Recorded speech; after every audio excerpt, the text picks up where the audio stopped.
ஏன்டா கத்துற? இன்னைக்கு நான் ஒரு விஷயம் கத்துக்கிட்டேன். நீ டெய்லி கத்துக்கிட்டு தான் இருக்க. ஈஸே பண்ணாம கேளு. என் லைஃப் ஒரு பம்மர், நான் ஒரு லூசர்னு நானே நினைச்சிட்டு இருந்தேன். Actions speak louder than words. லைஃப்ல ஒண்ணுமே ஒர்க் அவுட் ஆகல. கரெக்ட் அப்படின்னு நம்ம கான்டெம்ப்ளேட் பண்றப்போ எவ்வளவு கேவலமான சிச்சுவேஷன் ஆனாலும் சரி, நம்ம விஷன் மிஷன் கோல்ஸ் அண்ட் அப்ஜெக்டிவ்ஸ்க்கு தேவையான செயின் ஆஃப் தாட்ஸ் எங்கேயோ நம்ம சைக்கிள இருக்குமாம்ல. இருக்கலாம், பட் அது நீ எப்படி கண்டுபிடிக்க? வில் பவர் போ மன்னம் இட்டம் திட்டம் குட்டம் நேடா குட்டம் ஆரம்பிக்கலாம். ஆரி போச்சு. இந்த வருஷம் பாரு போ, கொம்மாங்காத்தால வேலை செய்ய போறேன்.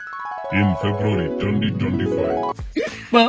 லைஃப் ஸ்டக்கா இருக்கு, பிரெயின் மைண்ட் பக்கா இருக்கு, nothing seems to work out. Work out பண்ணாதானே ரெகுலரா மிஸ் ஆகுது போ. நீங்களும் ரெகுலரா மிஸ் பண்றீங்க. வேலைன்னு வந்தா ஸ்ட்ரெஸ் ஆகுது.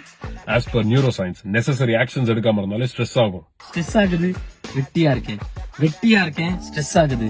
பிளடி சிக்கன் என் பிஸ்கெட், இதுக்கு மேல வெயிட் பண்ணாத, இப்போவே ஸ்டார்ட் பண்ணு. ஓ இன்னைக்கு சில், அப்ப நாளைக்கு பண்ணு.